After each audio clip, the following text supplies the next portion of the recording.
आणि डोंबिवलीतून एक मोठी बातमी हाती येते। नगरसेवक रमेश म्हात्रे यांना अटक करण्यात आलेली आहे।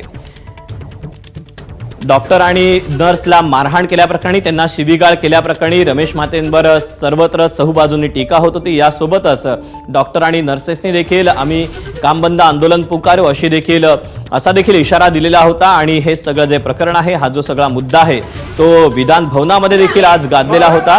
शिवसेनेचे नगरसेवक आहेत रमेश म्हात्रे आणि याच रमेश म्हात्रेंनी डॉक्टरांना आणि त्यासोबतच या नर्सला देखील इथल्या मारहाण केलेली होती, शिवीगाळ केलेली होती। याच रमेश म्हात्रेंना अटक करण्यात आली आहे। अधिकचे अपडेट जाणून घेऊया तर सुरेश काटे आपल्या सोबत आहे। सुरेश, नगरसेवक रमेश म्हात्रेंना अटक झाल्याचं समजतंय, काय अपडेट मिळतात याबद्दलचे? दीपक, खरं पाहिलं तर 2 दिवसापूर्वी ही घटना झालेली आहे।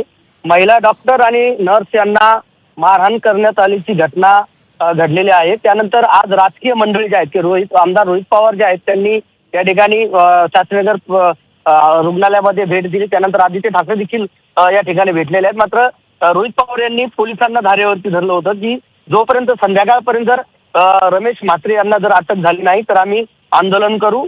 त्यामुळे कदाचित पोलिसांनी तातडीची प्रक्रिया सुरू आहे अशी माहिती देखील पोलिसांची होती। मात्र रमेश म्हात्रेला आता डोंबिवलीतील विष्णुनगर पोलिसांनी अटक केलेली आहे, अशी अधिकृत माहिती जी आहे ती पोलिसांकडून मिळाली आहे। आणि एकूण या घटनेमध्ये 4 आरोपी आहेत आणि त्यापैकी रमेश म्हात्रे हे मुख्य आरोपी आहेत।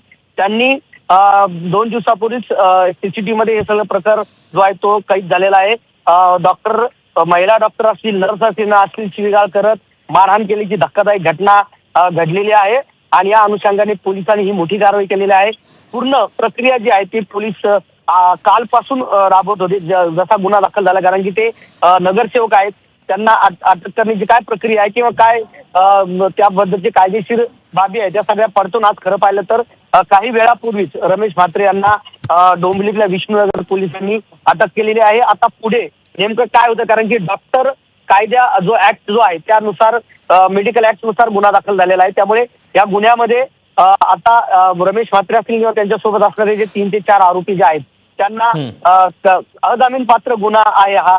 यामध्ये काय पुढे प्रक्रिया होते का किंवा पुन्हा डॉक्टर आणि इतर सर्वांवरती राजकीय प्रेशर येऊन या केसमध्ये पुढे काय होतं हे पाहणं महत्त्वाचं ठरणार आहे। मात्र आता